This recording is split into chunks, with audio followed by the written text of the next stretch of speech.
আসসালামু আলাইকুম প্রিয় দর্শক দেশবাসী, আমার ভাইরা মোহাম্মদ আলম হাসান, আপনাদেরই ভাই। বর্তমানে একটি আলোচিত বিষয় ফেসবুকে ঘুরে বেড়াচ্ছে অনলাইন প্ল্যাটফর্মে, সেটা হচ্ছে স্ত্রীরা যদি ডিভোর্স দেয় কিংবা তালাক দেয়, দেনমোহরের টাকাটা নাকি স্বামীরা পাবে। কথাটা কতটা সত্যি সেই বিষয়টা আমি ক্লিয়ার করব। তার পূর্বে একটি পয়েন্ট দিচ্ছি, সেটা হচ্ছে আমাদের দেশে বর্তমানে পুরুষ নির্যাতন মহামারী আকার ধারণ করেছে। যে সকল মা বোনেরা ইসলামিক অনুশাসন নিয়ে সংসার করার মন মানসিকতা নিয়ে সংসারে ঢুকেছেন, তাদের বদনাম হচ্ছে দেনমোহর নামক ব্যবসায় যে সকল মেয়েরা লিপ্ত আসেন এবং এই বিজনেস চালিয়ে যাচ্ছে। আচ্ছা, আমি বুঝতে পারতাছি না, এর আগেও কমেন্ট আসছিল যে ভয়েস শোনা যায় নাই, এখনও বলতেছেন যে শোনা যাচ্ছে না। আসলে একটু আমাকে কাইন্ডলি আরেকজন কমেন্ট করেন তো ভয়েসটা শোনা যাচ্ছে কি না। যাই হোক, তো এরপর যেটা হচ্ছে সেটা হচ্ছে আপনার থ্যাংক ইউ। তো এখন যাচ্ছি মূল কথায়। মূল কথাটা হচ্ছে, আপনারা জানেন যে বাংলাদেশে যদি মেয়েরা ডিভোর্স দেয় তাহলে ডিভোর্সের টাকাটা স্বামী পাবে, এরকম বলা হচ্ছে। আপনারা জানেন যে ফেসবুকে এটা অনেকে শেয়ার করতেছেন, পোস্ট করছে। আসলে কথাটা সত্যি কিনা এই বিষয়টা ক্লিয়ার করা প্রয়োজন। কিন্তু আমাদের দেশের পুরুষরা কিন্তু ব্যাপকভাবে নির্যাতনের শিকার হচ্ছে, এটা বলতে হবে। অনেক মা মেয়েদেরকে দিয়ে বিজনেস করাচ্ছে এই টাকাটা নেওয়ার জন্য, যে আমার মেয়ে ছেড়ে দাও, আমার মেয়ে কষ্টে আছে। অনেকেই দেখবেন যে শ্বশুর বাড়ি গেলে জামাইয়ের উপর অমানবিক বর্বরতা নিষ্ঠুরতা চালায়। আবার আমাদের সামাজিক ব্যবস্থাপনায় একটা নিষ্ঠুরতার চিত্র আছে, সেটা হচ্ছে গণ্যমান্য কিছু ব্যক্তি আছে, সব হইছে বেশিরভাগ লোকই দেখবেন, ক্ষমা করবেন সবাইকে বলতেছি না, যারা এরকম ওই মেয়েদের দালাল থাকে।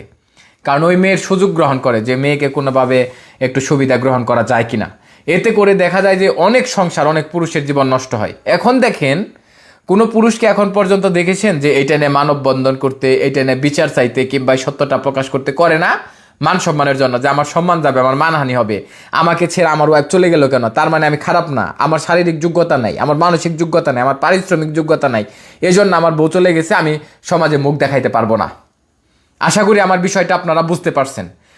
এজন্যই কিন্তু পুরুষরা মুখ খুলেন। আর একটা জিনিস দেখবেন আপনারা, আমাদের দেশে এই যে আমার জন্মের পর এখন পর্যন্ত আমি পুরুষ প্রধানমন্ত্রী দেখি নাই। নারী প্রধানমন্ত্রী, টিওনো, ইওনো, বিভিন্ন অফিসার, ঊর্ধ্বতন কর্মকর্তা, বিভিন্ন পোস্টে সব জায়গায় দেখবেন নারী দিছে। কোনো গার্মেন্টসে, আমার বাড়ি গাজীপুর, এই গার্মেন্টসে আপনার গতকালের আগের দিন আমি এই আমার গাজীপুরের চান্দরা বের হয়েছিলাম, বিরাট একটা গার্মেন্টস। 100 জনের মধ্যে 2 জন পুরুষ নাই চাকরিতে, 100 জনের মধ্যে 2 জন লোক নাই। তো পুরুষ এই দেশে নির্যাতনের শিকার হবে না? কে হবে? আজকে পুরুষ ডাকাতি করবে না, চুরি করবে না, কি করবে? তারা মাস্টার্স পাস করছে, অনার্স পাস করছে, চাকরি দেয় না, কিছু দেয় না। আর পুরুষ গার্মেন্টসে চাকরি দিলে ওই অন্যায়ের বিরুদ্ধে কথা বলবো, মেয়েরা তো বলতে পারে না, এজন্য পুরুষ মানুষ নিব না। ব্যাগ পেলে সব পেলে পুরুষরা বর্বরতা নিষ্ঠুরতার সম্মুখীন হচ্ছে আমাদের দেশে। আর এই যে আমি যে উচিত কথা, সত্য কথা বলতাছি, এ আওয়ামী লীগের শাসন আমলে আমি কয়েকটা সত্য কথা বলছিলাম, বলার কারণে মহিলার 3-4টা মহিলার দালাল আর কি বিয়া করছে, বউ চাকরি করে হয়তো আইনা দেয়, খায়। আমারও হুমকি দিছে আমার নামে নাকি কি করবো। আমি শুধু ওই মেয়েদের অন্যায়ের বিপক্ষে কথাটা বলছিলাম, মানে এদেশে পুরুষ নির্যাতনের শিকার হয়েছে। পরে আমি বলছিলাম যে 3-4 জন না, আপনারা 300 জন লোক যায় আমার নামে ক্লেম করেন যে আমি এই কথাগুলা তুলে ধরছি, বলছি, সত্যগুলা প্রকাশ করছি। এখন এই দেশে আপনারা যে ফেসবুকে অনলাইন প্ল্যাটফর্মে যেটা হচ্ছে, ফেসবুকে রুলস পাস করছে যে আমাদের দেশের জনগণ, পুরুষ যদি তালাক দেয় মহিলাকে দিবে দেনমোহরের টাকা, আর মহিলা যদি দেয় দেনমোহরের টাকা পুরুষ দিবে।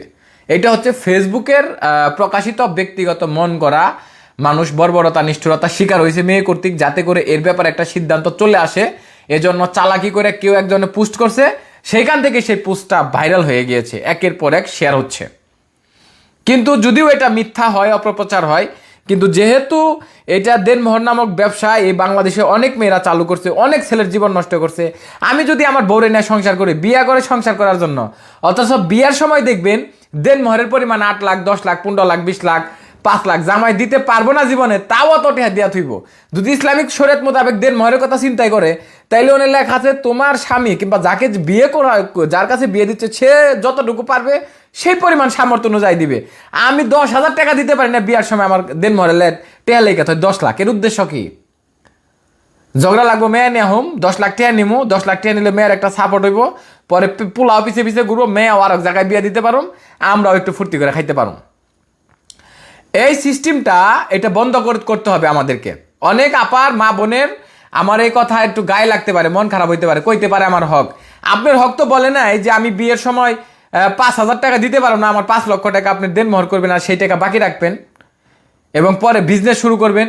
এই দেশে আজকে আমি লাইভ করতেছি, আমি জানি এই লাইভের এই 380 জনের ভিতরেও অনেক লোক এর ভুক্তভোগী, কিন্তু এখন কেউ স্বীকার করবে না। এখন পর্যন্ত দেখছেন আপনারা শুধু এটা বলেই যান।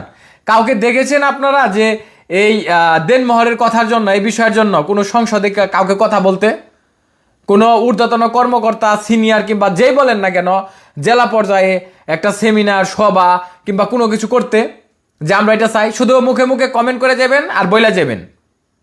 মানে আমাদের সিস্টেমটা হচ্ছে তো যাই হোক, নেট চলে গিয়েছে আমার, আসলে ওয়াইফাইটা ছিল না, আমি বাড়িতে আছি, ওয়াইফাই চলে গিয়েছে। শুধু একটা জিনিস খেয়াল করবেন, এই আমাদের দেশে আমরা যারা আছি, যারা বসবাস করি, এখানে পুরুষের পক্ষে পুরুষ একটাও পাইবেন না। সব মানে বাটপাড়ি 2 নাম্বারি চাঁদাবাজি ছাড়া ওই 5-7 লাখ 10 লাখ টাকা যে দেনমোহরের টাকা দেয় অসহায় মানুষের উপর, যে বোঝা চাপিয়ে দেয়, ওই পরিবারটাকে তালাক দিলে জমি বেচা বাড়ি বেচা ছাড়া ওই টাকা পরিশোধ করতে পারে না, পরিশোধ করতে পারে না।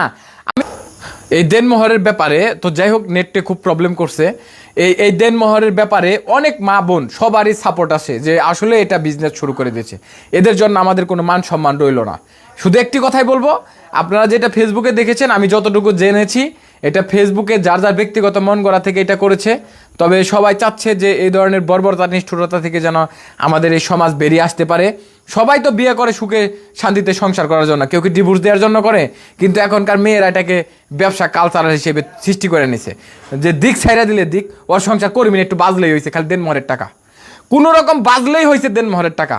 এদিকে জামাই গিয়ে শাশুড়ি অত্যাচার করে, ওদিকে শাশুড়ির যে পোলাপান আছে মেয়ার আছে হিংনে অত্যাচার করে, হুমকি দেয়, মানে হিসাব নাই নির্যাতনের। নিরুপায় হইয়া দেখা যায় যে ডিভোর্সের সিদ্ধান্ত নাই এবং এতগুলো জীবন নষ্ট হয়ে যায়। আমাদের এই বিষয়টা থেকে বের হয়ে আসতে হবে। আমরা যারা গ্রামে বসবাস করি, আমরা যারা সমাজে আছি, এই সব দালালি চিন্তা ভাবনা থেকে বাদ দিয়ে যেটা সঠিক সুষ্ঠু ব্যবস্থাপনা সেদিকে বিবেচনা রাখতে হবে যেন এটা না করতে পারে। আর আদালত কর্তৃক যে আইন আপনারা দেখবেন যে নির্যাতন না করলেও নারী নির্যাতন মামলাতে 10-15 দিন জেল থেকে খাটানো লাগে, জামিনও দেয় না, অথচ নির্যাতন করলো কিনা সেটাও দেখবো না। আবার ওই দিন একটা কথা শুনলাম, জায়গাটা এখন বলবো না, অন্যদিন বলবো, যেটা আরো খারাপ, ওই রুলসটা আরো আরো আরো জঘন্য দেশের জন্য। ছেলে অপরাধ করলো না, দুষ করলো না, হুদাই ধরে না 15 দিন জেল খাটাইবো, কিচ্ছু করবো না। তাও মেয়ে যেটা করবো প্রথম সেইটাই, কোনো প্রমাণ কিছু লাগবো না, আগে শাস্তি পাইবো, আদালতে প্রমাণ করবো না এটা পরের বিষয়। এটা কেমন সিস্টেম বানিয়ে থুইছে এই দেশে। এগুলা পরিবর্তন এবং সংশোধন করা প্রয়োজন, এই দেশে যেন আর কোনো ছেলের জীবন নষ্ট না হয়। খালি জীবন নয়, ছেলের জীবন কেমনি, পরিবারটাই নষ্ট করে ধ্বংস করে দিতেছে এইসব মেয়েরা। আমার কথাগুলো বলা এই কারণেই, আপনারা এই বিষয়টা এটা প্রভাকাণ্ডা বলতে পারেন, মিথ্যা একটা গুজব। কারণ এখন পর্যন্ত এরকম কিছু জানলে আপনারা পেপার পত্রিকা টেলিভিশনে নিউজ পাইতেন এবং ভালোভাবে প্রচারণা করতে অনেকে শেয়ার করতেছে, না যাই না বুঝা। আমি মনে করি এই দেশে আর যেন কোনো মহিলা প্রধানমন্ত্রী না হয়, পুরুষই যেন না হয়। এই মহিলা প্রধানমন্ত্রী হওয়ার কারণে আমাদের এই দেশে পুরুষগুলা যে বেকার মানে বানাইছে, কি যে একটা অবস্থা এই দেশে, লেখাপড়া করে খালি বেকারি হইতেছে, কিচ্ছু করতে পারতেছে না। মহিলা মানুষ চাকরি দিতেছে, পুরুষকে মহিলাকে দাস বানাইতেছে, দাস বানিয়ে দিতেছে। আপনি বিশ্বাস না হয় যে আমাদের গাজীপুরের গার্মেন্টসে দেখেন কয়টা পোলা পান, সব মহিলা মানুষ। আজকে বিগত 15 বছরে আপনি যতগুলা কর্মকর্তা মহিলা না দেখছেন, এই 15 বছরে যা দেখেন কতগুলা জায়গায় মহিলা ঊর্ধ্বতন কর্মকর্তা আছে, খেয়াল করে দেখেন আপনারা। ওই মহিলা কর্মকর্তা আছে, তাহলে তার স্বামী বেকার হয়েছে, তার স্বামী চাকরি করলে তো বউ সন্তানের লেগে ভালোবাসা জিনিস নিয়ে যাইতো, শ্বশুর শাশুড়ি মা বাবা দেখতো। এখন বউ চাকরি করার নেই, এখন তো মনে করেন আমার আর আপনার দাস হয়ে যাওয়া লাগতেছে, কিচ্ছু করার নাই, নিরুপায় হয়ে গেছি। এজন্যই বলবো এই দেশের ব্যবস্থাপনা যেন পুরুষরা চালায়। ইসলাম প্রধান দেশ, এই দেশে তো আমার পুরুষরা চালানিরই কথা। ভুল হলে ক্ষমা করে দিন, সরি, দুঃখিত। আসলে এই লাইভটা খুবই গুরুত্বপূর্ণ ছিল, কারণ মিথ্যা প্রোপাগান্ডা সরানো হচ্ছে। আমাদের সবাইকে এই মিথ্যা প্রোপাগান্ডা থেকে বেরিয়ে আসতে হবে এবং আমরা যে পুরুষরা যে নিষ্ঠুরতার সম্মুখীন হচ্ছি, যে দুঃখ কষ্টের সম্মুখীন হচ্ছি, এই দেনমোহর নামক বিজনেসের কাছে আমরা হেরে যাচ্ছি, এখান থেকে আমাদের বেরিয়ে আসতে হবে। আশা করি বিষয়টা বুঝতে পারছেন। সবার জন্য আন্তরিকতা ভালোবাসা রাখতেছি। সবাই ভালো থাকবেন, সুস্থ থাকবেন। বেঁচে থাকলে আবারও দেখা হবে। মরে গেলে বিদায়। প্রত্যাশা মোহাম্মদ আলম হাসান আজকের মতো বিদায় নিচ্ছি। আসসালামু আলাইকুম।